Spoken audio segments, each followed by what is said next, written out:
very good evening and welcome along to Try Time, your one-stop shop for Kenyan rugby. With me, Elijah Oko, and let me take this opportunity to wish you a happy New Year. Remember, I'm in the company of two great gentlemen, Benjamin Ayimba, former Kenya Sevens coach, and former Kenya Sevens player, Lavina Sego. Welcome to the show, gentlemen. Thank you very much, Eli. Happy New Year too. Happy New Year to you. You know, I was wondering. Well, it's opening day today. Yeah, I was wondering why isn't there a half-court in studio? Mohaz decided to go and not come back. And the lighting is a little more. Yeah, it's okay. We'll Let see him have his own time, enjoy the holiday before he comes back. We'll see what is done there. Yeah, utarudi tu, it's okay.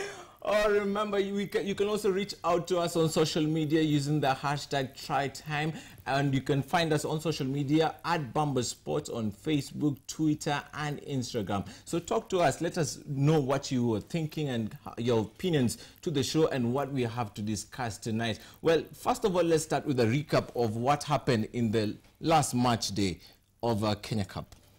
Yes, that's the double header that was at KCB. Harlequins played Nondis. There we have it on the screen. Yes, quite a tough game for Nondis if you ask me. They came playing the same game that they played the first three games they played before Mwamba shed them of their unbeaten run only on the fourth game. So it was a rough day for them because Harlequins had done quite a bit of homework on how they're playing. So pretty rough outing for them. Harlequins, I think, started on a very, very good note, having read what Nondis was bringing to the table. The second half was not as brilliant as it ought to be, but there's improvement on how we are playing. Yeah, and I think just to speak on the other game that was at the same venue, of course, the defending champions KCB took on the Homeboys. KCB started off slowly with that shock loss beginning of the season to Nondis. But I think the inclusion of the players who turned up for the Simbas really was good for Coach Curtis because they made Homeboys look very ordinary. Homeboys did not have anything to answer, and unfortunately it was individual brilliance that led them to the try. Of course, Moha going over for the try. But I think for KCB, what we mentioned, I think in the last episode, was one thing that they've been able to add to the arsenal, so to speak, is the offload game in the forwards, which is really working well for them. Because traditionally, KCB have been known to be a team who have one way of playing the game, that is bashing it up in the forwards.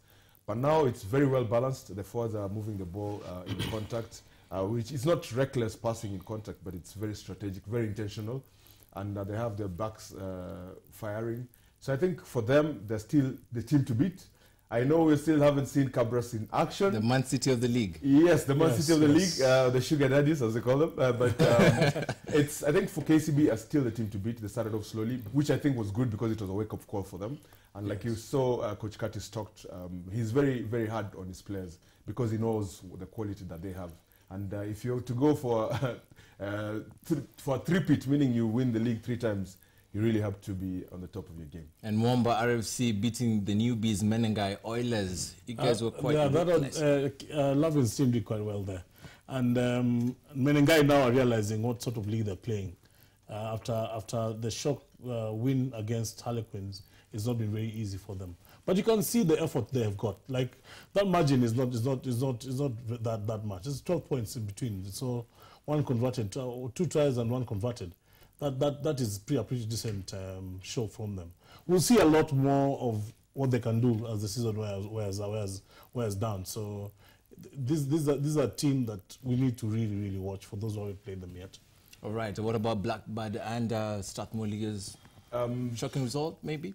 Not shocking because it's a varsity derby.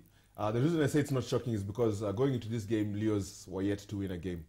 And I mean, remember in previous post-match interviews, the coach Johnny talked about trying to get the new players to gel, of course, because quite a number of their players, this is their first competitive outing for the Leos. Blackbird are a more season side because they maintained a bulk of their players from last season. So, I mean, it's all credit to Leos because they were within a losing bonus point. But yeah, there's still much to do for Leos. One interesting thing that Johnny told me is from last season, at this part of the season, they're actually last. And they went ahead and were in the final playoff position. Now, my only challenge to Johnny is, because last season, most of your players were players that had played at least 2 seasons together. Now you have a new crop of players. Will they be able to achieve the same? I think only time will tell. All right, let's take a look at the standings. And Cabra Sugars lead the standings there, followed by KCB, then Impala Saracens. Then we have Kenya Harlequins, having lost twice. Yes, that table is starting to gain its natural look.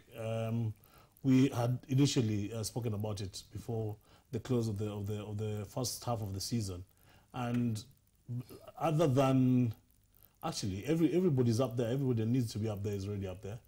Other than nondescripts who are still in a strange territory, everybody else that table now looks like the season is starting to show its real mettle. So we are going to see that kind of movement from now on.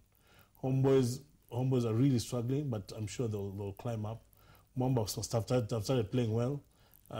With the return of Collins Injala playing full time, we're going to be able to see some good leadership there, and that's going to really revamp the team. I think where I expect a bit more movement is just that final playoff slots. I think 6, 7, 8. 6, 7, 8. 6, 7, 8. There will be teams moving up, teams moving down. Because like we mentioned earlier, the Homeboys, that's an unfamiliar position for them. And we say unfamiliar just based on the fact that the last 2 seasons, they've been in that playoff spot. So, I mean, for them being 8th, as it stands, they're out of that playoff slot. Of course, they're under new coach, Simon, and they've had quite a number of injuries, which hopefully during the Christmas period they were able to sort out. And we hope to see more of the regular players starting January and starting March Day 6. And Cabra's stellar form is continuing. They haven't lost any game, and they've been picking up bonus points along the way. Yeah, they're about to do that. Cabra's, like I said, is the only professional side in Kenya Rugby. So if they didn't do that, then it would be the Cabra Sugar would have been throwing their money away. So it's really expected of them to do that. However, I don't think they should sit on their laurels yet, because the people who are gunning for the cup that are boiling from underneath, KCB being one of them, and a very good competitor for that matter. Harlequins also doing quite well in terms of recruitment, and we've seen a bit of movement with players during the transfer window. So it's looking like they're going to see a bit more competition in the next few game days. Although it's still early to say, but they are a paragon of how champions should play. Yeah, I mean, like Ben just said, they have the luxury of a quote-unquote big brand behind them, so they are able to have resources which enables them to train almost throughout. And it's little wonder that they are currently at the top of the log. That is bound. I mean, they want to stay there, obviously, because that guarantees them a home semi-finals going forward. But if they were to maintain that position, they really have to work out for it. Because remember the last 2 seasons, they've fallen short at the very end, losing to KCB. So this is something that's always at the back of their minds. So I feel for them, they want to stamp the authority early, which is why you see that points difference. Because when they get quote-unquote wanyonge, which I know is sort of a term that we don't like using, but if they get a team which is not well prepared to take them, they pump points. We saw them pump, I think, 50 against Top Fry Nakuru, which is not a usual thing. Yeah. And KCB finally lost, and they lost to Nondis. Quite a shocking result. Yes, that was shocking. And you see, for Curtis, I'm sure he's happy that happened that early in the season. Yep. He would rather lose to Nondis in the beginning of the season than lose to Cabras during the final, or the semis, whatever it is. So for him, I'm sure he's quite glad that happened earlier. And then, of course, it helped him tweak a few things here and there. I know he had exuded confidence that without his Simba players, he was still doing quite well. But that shows you how much the Simba players in his squad bring, how much maturity they bring onto the side. Because there's a good 6 of them in the Simba squad who are also Simba starting members. So he's got a good squad, and that's working for him. And most of these players have played together for the last 5-6 seasons. So with Curtis, he's never worried about them executing the game plan. It's just the bounce of the ball sometimes is not fair. But I think he's in a very good position. I don't know how much the unbeaten run, that title, matters to them. But in my opinion, at least once you have that out of the window, it's off your shoulder. It's off your shoulder. It's no longer a pressure to maintain the unbeaten run. It allows you to concentrate on what you need to do. Because remember last season they won the league unbeaten, so that was sort of like a trophy in itself. But at least now it's off their backs. They can really concentrate on what the job they need to do on the day. And Impala, on the other hand, are giving KCB a run for their money, and they beat Nondis, ended their unbeaten run of 3 games. Actually, it is Mamba who first beat. Beat Nondis. It was Mamba, yes. And then, of course, Harlequins played Nondis and beat them as well. For Nondis, like we said in the beginning, what they brought to the table was not good enough to last the season. They looked for the quick wins, which was good enough. Given that, of course, they started at the top of the league, it's good that when screenshots are taken, you're to the top of the league for a few weeks, and then, of course, rugby starts, and we could see where it really matters, where the big teams come to the party. And I think for Impala, just the other team that it's sort of in that top 4, top 5. The first period of the season, they made due with a quote-unquote second-string side because we didn't see more of their regular players in the starting lineup. But I think going towards that trip in Cabras in Kakamega, I suspect that's the squad that they want to utilize moving forward because that was a big game for them. And despite the fact that they lost heavily, I think for them it's just deciding which you're starting 15 and then moving on from there. I think we've had sort of like the dress rehearsal for the league because in January there's no other break. It's till the end. So by January you should have known this is the squad I want to go with, so that you structure your game plan you're dependent on the players that you have and you're able to assess the injuries that you have as well. Because come playoff time, these are the players that you want to get you over that hump. So I think for Impala, they started off, slowly. They didn't have many bonus points, hence their position on the log. But they made due with some of the second string players, so to speak. But I think at the moment, they're going into the January period, they will have their solid team that they want, hopefully, to carry them to the trophy eventually. But in terms of depth and quality, do they have what it takes to push until the end of the season and remove KCB from the second spot? Yeah, I think in terms of depth, you can't question their depth because they're one of the few teams that really believe in the academy system. So in terms of depth, they're sorted. But now the question is the players coming through the ranks, do they have that mental toughness to garner for the because Kenya Cup is a big trophy. Yeah, it's a different ballgame, and it's been a while since Impala won it. So in terms of challenging, if I was the Impala technical bench, I wouldn't really look at that far into the league. First of all, I'd concentrate in getting that home semi-final, meaning I have to finish. Is it 1 and 2? 1 and 2, yes. Yeah. Just trying to get that. If worst comes to the worst, let me be in that semi-finals. I take my chances, play away. Then from there, whatever happens after that, then I prepare for the final because it doesn't make sense for me to think that far ahead, and yet I still have these games that I need to play. Remember last season they were eliminated by KCB in that rainy game at the Den. Yeah. So they even lost there in the Enterprise Cup. Yes. So I'm sure that will bring at the back of their mind. So I think for them it's just taking one step at a time. Get yourself in that position to win the semi-finals. Then from there, build based on the opponents that you're going to face and go for it. But I think they're a proven side. They're one of the more seasoned sides in the Kenya Cup. So definitely, why not for them to go for the main trophy? What's your take on that? I think for Impala it's because they've got a lot of youth in the side. The advantage KCB have over them is the more seasoned older players. Impala's got young players who played for quite a while, and as Lavin says, they've got a good academy program that brings in players into the fold. So it's easier for them to grow as a team. And if I were the coaches, I would, like Lavin says, I'd look at first tackling making sure that these guys can play a home semi.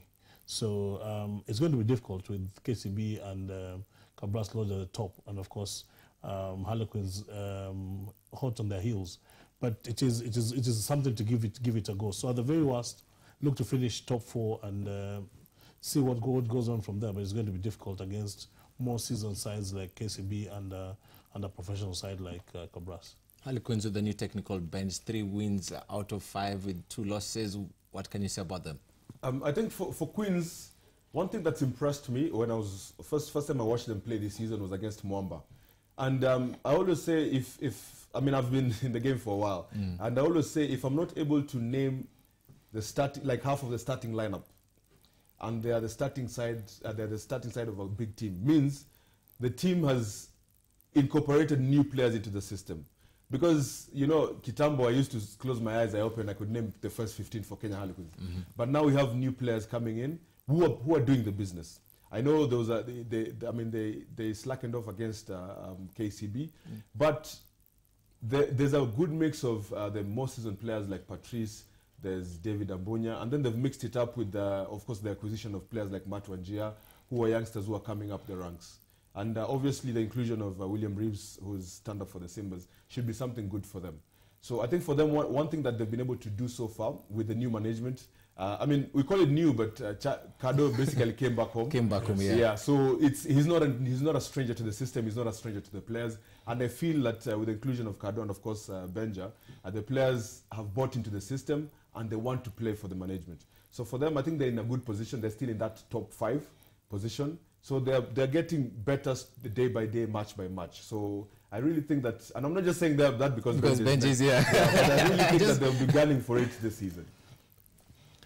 Yeah, I think for us, it's just getting a group of players who are willing to play, and they've shown a lot of enthusiasm, and that, of course, the boardroom has been sorted as well. There was a lot of push and pull in the boardroom initially towards the end of last season. So that has been sorted. We are quite comfortable as a playing unit. I think that is we're going to see a lot more new players, because it seems like the club now is attracting very new players, and guys who left and are coming back.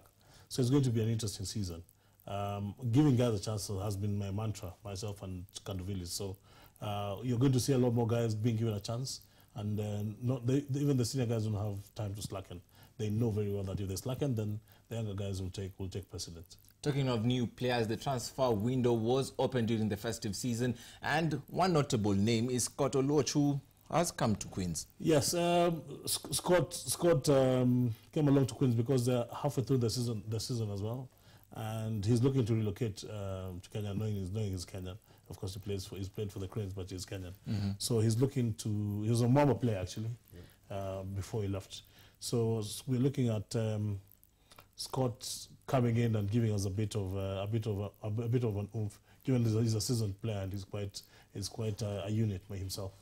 All right. The other players who have transferred, James McGreevy from Homeboys to Kenya Harlequins, quite a youngster. Yes, the youngster is a very driven kid. He's only 18, and I think he's the sort of guy who wants to grow into a club culture that will allow him to play a lot more. So I'm quite impressed. I've seen him at training 3 times now, and he looks the kind that will definitely give us the kind of service we would like as a club. Asego. Yeah, I'm looking at Musonia, of course, Elkins Musonia, who's a Kenya 15s international, moving from Strathmore to Impala. This is a very good acquisition for Impala, because remember they've transformed Paul Mutsami, who was in the back row. He's now playing at 12. So definitely inclusion of Musonia in the back row is a good thing for them going forward, especially if they want that good go-forward ball, because the tight 5 of Impala is a very solid unit. Where they've sort of quote-unquote struggled is in the back row.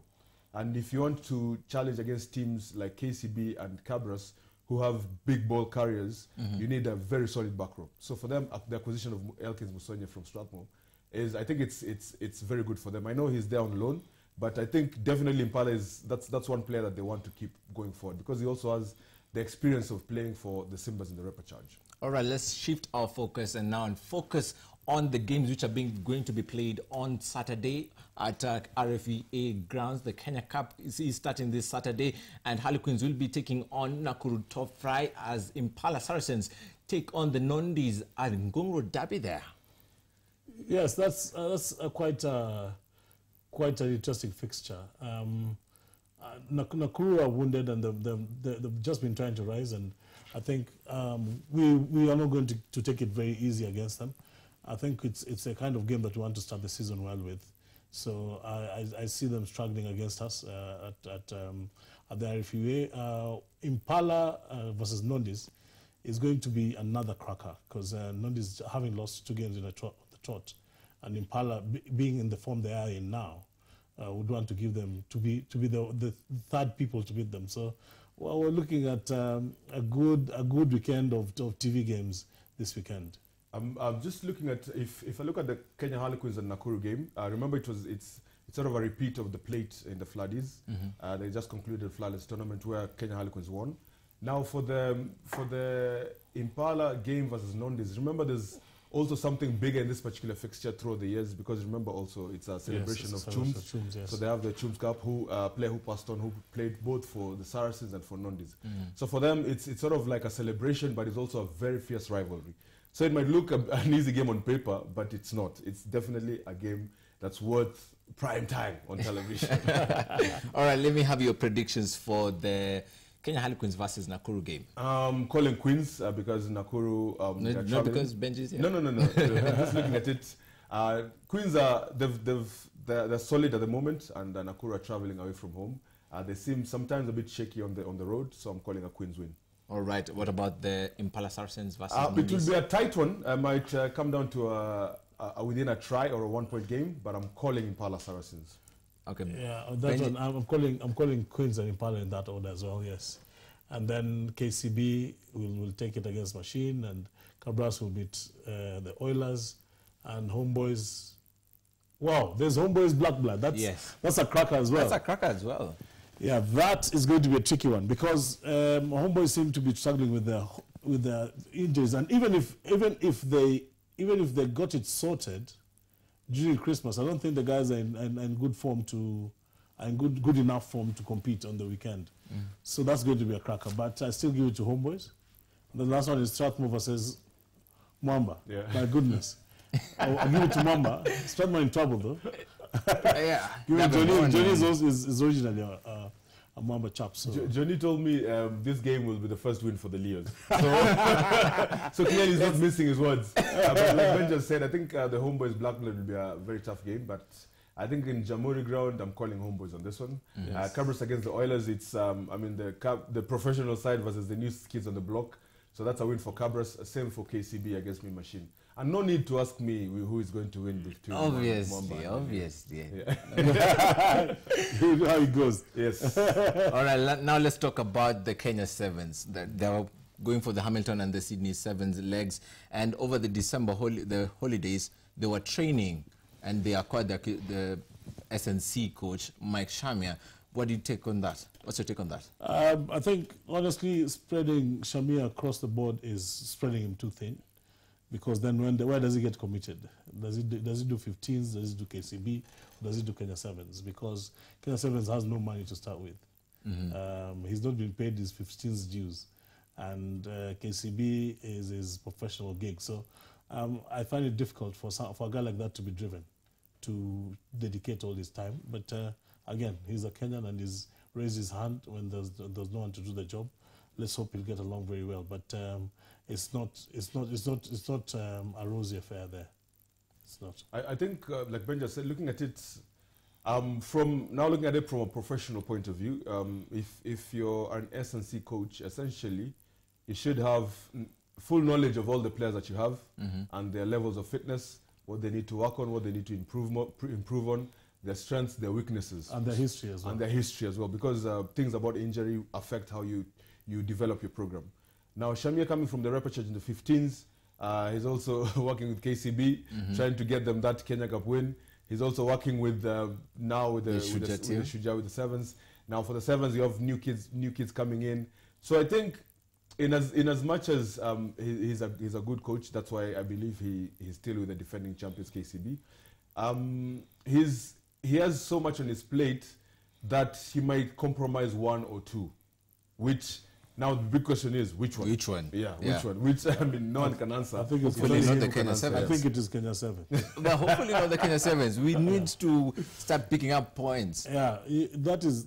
We can be hopeful all we want, but there can only be an environment where we can work. And right now, Kenya Sevens is not the environment to work in. And what about the collapse now? Coach Murunga had no choice. The seniors said the money was too little for them. They stepped out, and Murunga has to carry a team to the World Series. And there's two ways this can go. And there's actually two ways it will go. Murunga would have picked those guys and they go and perform and keep their status in the World Series. In which case, everyone who said it, and if Murunga still stays coach, and I know him very well, none of those guys will ever come back to Kenya Sevens. None.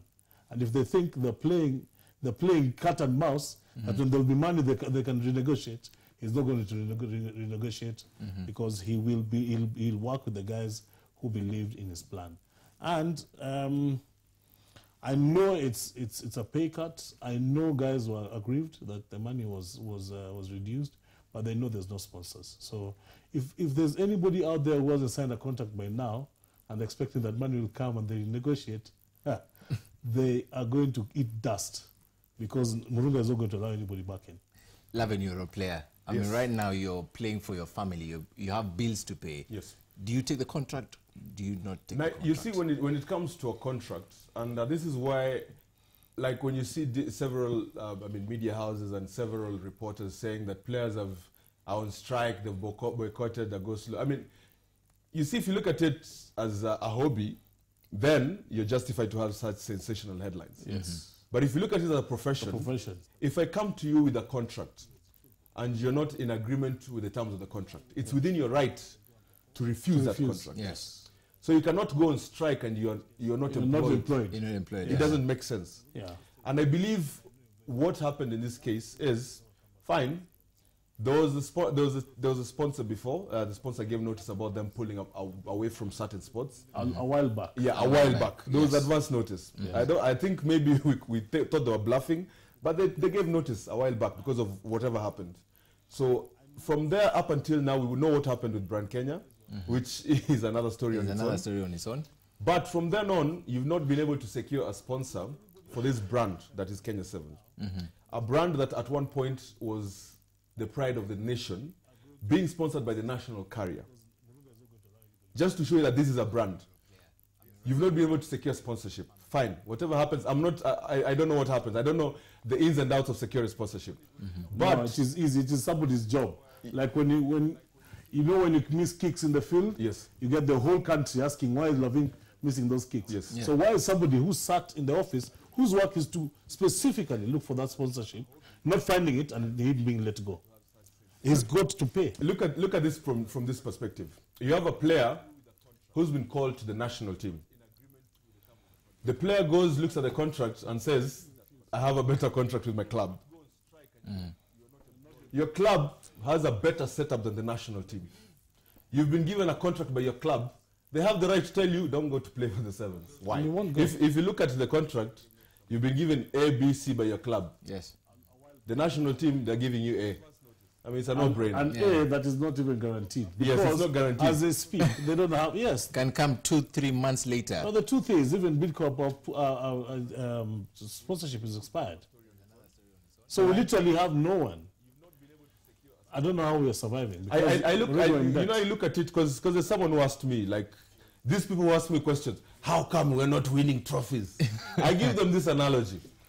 If you don't have money, do not go shopping for a Lamborghini. You don't have money, you live cut your coat according to your clothes. If it was Moha, cut your coat according to your half coat. Yes, because you get that small Uber chap, and you rest with that one. Unfortunately, if you go for the Rhino charge, your car will be smashed. So at the moment, we're operating with a budget of an Uber chap, and we're going to take part in the Rhino charge. In the National 7th Circuit. In the World 7th Circuit. With a G-Wagon 6x6. Yes. There's no way. I mean, it's just what 1 + 1 is 2. You don't expect results. And it's unfortunate that up until now, we've not been able to secure sponsorship. But the players who stayed away from the contract were within their rights. So don't victimize them, because they looked at it, they were like, you know what? It's not working for me. Yeah, it's not working for me. I have my side hustle. I know a player who's a very good cook, Dennis Ombachi. You go work on your food blog. If you feel that's a better gig than what's being offered for you, it's within your rights. Play for Nondis and grow a nice beard. Exactly. It's unfortunate, because deep down as a player, you want to represent your country, because that's what you love doing. But what you love doing, hawezi chemshia mtoto hiyo mpira akunywe supu. You have to look at it. And you can't go to the school and tell them, you know, I'm a national team player, so please allow my child to come to school without fees. It does not work. The worst thing yet is it is quite embarrassing. Very embarrassing. People see you jet set, and you see it's a culture thing. People see you jet set, and they think, oh, this guy has chums. You can't even afford a car to ride in to go to training, let alone to take your family to wherever they need to be. And you're number 3, unakanyaga na watu usonge huko. And it will see you on TV every weekend. One thing that I can advise, and this is something that I've seen like years gone by. I've seen a situation whereby you have an issue, you raise it up. When you raise it up, you're pushed to the side. They bring new players who can't speak for themselves. Guys, 2 years down the line, the players that were brought in to replace you because, quote unquote, you are a rebel, they're in the same situation. They are the ones now receiving. The cycle will be the same. Then the cycle continues. Yes, no, it will eventually it will, because as a young player, I just want to get a chance. So once I play once or twice, I play 2-3 seasons. There's nothing strange anymore. I'm not mesmerized by the crowds, by a bit of shopping here and there. Now I'm looking for a proper way of living, and it is not provided. The cycle will continue. All right, now let's focus on the collapse. Yes. 6 guys have been called up by Coach Pau. Yes. And I don't know, will they deliver? He had no choice, you see. A team has got to be produced. He's got to go out there with 12 players at the very least. He's got to pick guys who he thinks are going to play. No, I think he's tried quite a bit. Yeah, Mike Agevy is back. I mean, looking at that list, straight from the top of my head, Jacob Oja has represented the national team in the sevens. Same as Mike Agevy and Bush Mwale. Yes. So at least, I mean, based on the experience is there. They will not be wowed by the occasion. By the occasion, yes. Yeah, I mean, obviously, in terms of strength and conditioning, which is pre-season thing, they have to now readjust from playing in the 15s to try and play in the sevens in the next tournament. That's assuming that they will be picked. Now, William Reeves, I mean, he's an unknown factor in my opinion. Completely, yeah, he's an unknown entity. He came into he's got his fire underneath the belly. Yes. But sometimes that misleads him. Like the game we lost against KCB. Yeah. That's misled him a little. He has good intentions, but sometimes he needs to be redirected. Yeah. Yeah. He's a young chap, and he's looking to represent the country. So it's something you can't take away from him. And just for the players, if your country calls you, unainua mkono na unaitwa. If you feel that's for the badge. Yes, that's a setup you want to be in, go for it. Go for it. But just know that if you've accepted the terms that have been presented to you, those you must abide by those. You must abide by them. Don't complain. You can't come back and say, no, okay, no, I don't want. Yes. You go with it, go all the way. Ukiingia kwa hiyo kiwanja, you deliver, you do your best. Yes. All right. Now, before we finish up, we want to give a shout out to one of the Kenya Sevens players, William Mbaka, who has been nominated for the Sawyer Awards in the Sportsman Player of the Year. He has no chance. That's so cool. No, it's so He cool. played well. Yeah, he can play well, but you're winning nothing, and Kipchoge is winning all marathons. Yeah, you've got to pick a few guys at least. But so. Congratulations to him for at least making that list. Really mean to kura. I'll keep voting for you, man. Yeah, but congratulations to William Mbaka. Congrats to him. Yeah. I mean, he's one of the few players who've experienced a professional setup, playing in France and, of course, in South Africa. So he's been a big inclusion for the Sevens. It's unfortunate that he's currently not in the setup. But you know what? All the best to him. He's going up against some big guns. Hope he plays for Harlequins, though. Yes, you need to play for your clubs. Players who you've refused. He's not even back to training. Back to training. Yeah, because we want to see in the Kenya Cup. One thing I believe in is if you refuse the agreement for that particular set, you have to go play back rugby. to the club. Yes, you have to play rugby at some point. And it's been plaguing us for a very long time. The players don't play for their clubs at all, and the clubs are the ones who got them there. So you find the club is missing out on this player. And like now, those that are not in the Sevens contract and are not going to the clubs, they have no. Where are you? Where are you? What are you? Where are you? What are you doing? Because you have to be somewhere. Yeah, somewhere. Either in the national team or you're with your club. Yes. Contribute to your club. Rudi Mashinani. Yeah. All right. Well, we have come to the end of the show, and from Bamba Sports, we just want to congratulate William Mbaka for being nominated for the Sportsman of the Year. Well, that's the end of the show. Thanks for keeping us company. Till next time, bye-bye for now.